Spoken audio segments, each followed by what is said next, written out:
بسم اللہ الرحمن الرحیم۔ السلام علیکم ورحمۃ اللہ وبرکاتہ۔ آج کا ہمارا عنوان ہے کہ ہمارا موضوع ہے بیمار کی عیادت کی فضیلت اور اہمیت۔ اللہ سبحانہ و تعالیٰ نے انسان کو دنیا میں آزمائش کے لیے بھیجا ہے۔ کبھی صحت دیتا ہے، کبھی بیماری، کبھی خوشی، کبھی غم۔ یہ سب اللہ کی طرف سے آزمائشیں ہیں تاکہ بندہ ہر حال میں اپنے رب کی طرف رجوع کرے۔ جب کوئی مسلمان بیمار ہوتا ہے تو اس کے لیے تکلیف کے ساتھ ساتھ مغفرت کا دروازہ بھی کھل جاتا ہے، اور جو دوسرا مسلمان اس کی عیادت کے لیے جاتا ہے کہ اس سے ملنے اور اس کی خیریت پوچھنے کے لیے، تو وہ بھی اللہ کی خاص رحمت کے سائے میں آ جاتا ہے۔ اللہ کی خاص رحمت کے سائے میں آ جانا یہ اللہ کی رحمت کا باعث ہے۔ عیادت عربی لفظ ہے جس کے معنی ہیں کسی کے پاس بار بار جانا۔ شریعت میں عیادت سے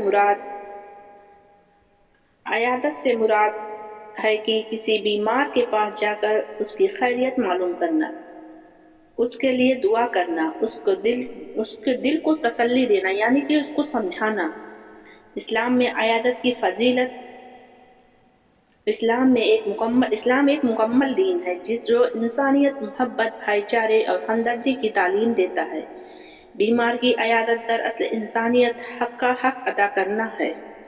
نبی کریم صلی اللہ علیہ وسلم نے فرمایا، جو شخص صبح کے وقت کسی بیمار کی عیادت کے لیے جاتا ہے تو 70,000 فرشتے اس کے لیے دعا کرتے ہیں، یہاں تک کہ شام ہو جائے، اور اگر شام کو جاتا ہے تو 70,000 فرشتے اس کے لیے دعا کرتے ہیں، یہاں تک کہ صبح ہو جائے، اور اس کے لیے جنت کا ایک باغ تیار کر دیا جاتا ہے۔ یہ حدیث مبارکہ اس عمل کی عظمت کو ظاہر کرتی ہے کہ صرف چند لمحوں کے لیے کسی بیمار کے پاس جانا اتنا بڑا ثواب بن جاتا ہے کہ جنت کا وعدہ ملتا ہے۔ اللہ تعالیٰ کی محبت کا ذریعہ ہے۔ نبی کریم صلی اللہ علیہ وسلم نے فرمایا، اللہ تعالیٰ قیامت کے دن بندے سے فرمائے گا، اے میرے بندے میری عبادت نہیں کی۔ بندے عرض کرے گا، اے رب، تو رب العالمین ہے، میں تیری عبادت کیسے کرتا؟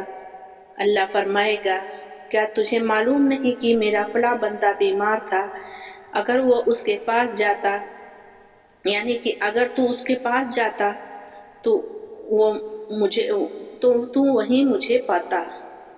سبحان اللہ۔ غور کریں، اللہ تعالیٰ بیمار بندے کی حالت کو اپنے ذات سے جوڑ دیا، گویا بیمار کی عیادت دراصل اللہ کی رضا حاصل کرنے کا ذریعہ ہے۔ عبادت کے آداب۔ عبادت کے بہت سے آداب ہیں، جس میں ایک عیادت کے آداب آج میں بتا رہی ہوں۔ عیادت کیا ہے؟ جب بیمار کے پاس جائیں تو نرمی اور محبت سے پیش آئیں، زیادہ دیر نہ بیٹھیں تاکہ بیمار کو تکلیف نہ ہو، خوش اخلاقی سے بات کریں، اس کے دل کو مضبوط کریں، مایوسی کی باتیں نہ کریں بلکہ امید دلائیں، انشاءاللہ اللہ تم کو جلد ٹھیک کرے گا۔